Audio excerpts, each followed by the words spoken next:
જો 10મા ગણનો ઈ પ્રત્યય લાગે એટલે ધાતુના ઉપાંત્ય અની અને અંત્યમાં રહેલા રસ્વ કે દીર્ઘ નામી સ્વરની વૃદ્ધિ થાય છે।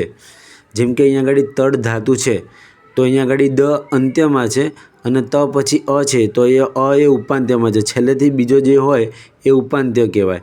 તો અની વૃદ્ધિ આ કરવાની, તો અહીંયા આગળ તનો તા થશે એટલે તા વત્તા ડ વત્તા 10મા ગણનો પોતાનો ઈ પ્રત્યય લાગ્યો, ઈનો ગુણ એ થશે અને એ અહીં ઓ પછી કોઈ પણ સ્વર આવે તો અવ થાય એટલે અહીંયા આગળ એનો અય થશે એટલે તાડય તી એટલે તાડયતી રૂપ બન્યું।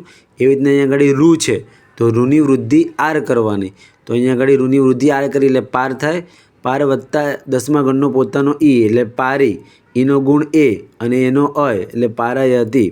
એવી રીતે ઈ આવે તો અય કરવાની અને ઉ વર્ણ આવે તો એની અવૃદ્ધિ કરવાની।